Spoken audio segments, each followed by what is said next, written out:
여러분 안녕하십니까? 이어서 원주권 뉴스입니다. 지난 주말 사이 춘천에서 수도권에서 유입된 코로나19 확진자가 또다시 한 명이 발생해 강원도 누적 확진자는 60명까지 늘었습니다.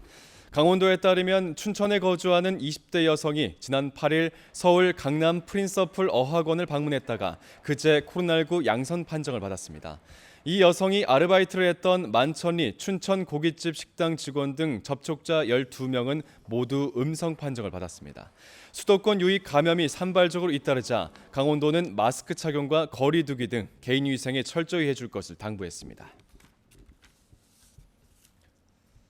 도청 이전이나 신축은 반드시 공론화 절차를 밟아야 한다. 그렇지 않으면 지역 내 분열이 생긴다.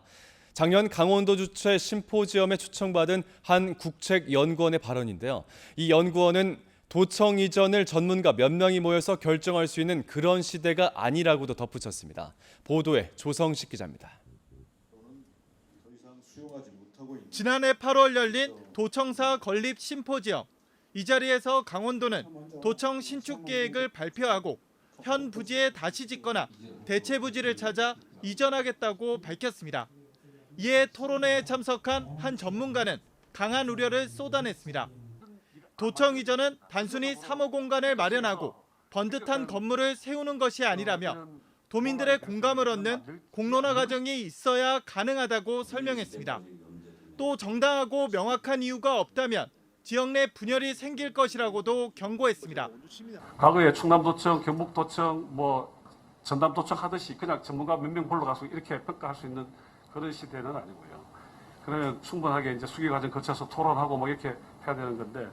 논란을 줄일 수 있는 방안도 제시했습니다. 지금 있는 자리에 리모델링을 하고 부족한 공간은 제2청사나 별관 형태로 추진할 것을 제안했습니다.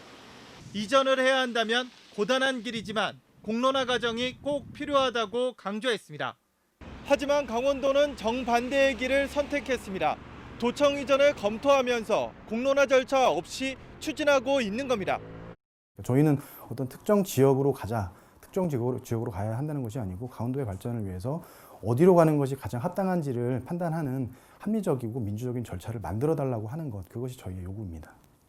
앞으로 제자리 신축이 아니면 춘천 내 이전도 공동화 우려 등에 따른 갈등이 불보듯 뻔한 상황. 시작 단계부터 공론화 필요성을 알고도 이를 무시한 강원도가 이제는 도리어 도민들의 요구로 지역이 분열된다는 적반하장식 태도를 보이고 있습니다. MBC 뉴스 조성식입니다.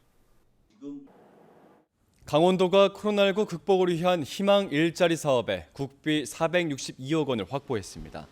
코로나19 장기화로 경제적인 어려움을 겪고 있는 취약계층과 실직과 폐업으로 생계 지원이 필요한 도민 9,400여 명에게 일자리를 제공하며 다음 달부터 5개월 동안 주 15에서 30시간 근로를 원칙으로 월 67만 원에서 180만 원 사이를 지급합니다.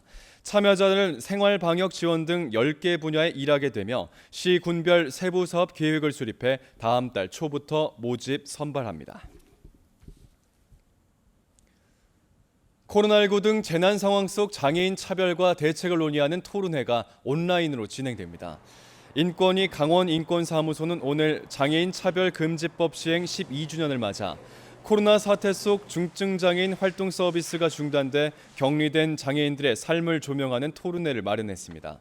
지역 장애인단체 회원들과 특수교사 등이 참여해 이번 감염병 사태 때 드러난 차별 문제를 논의합니다. 토론회는 인권위 유튜브 채널에서도 생중계되고 누구나 채팅과 댓글로서 참여할 수 있겠습니다.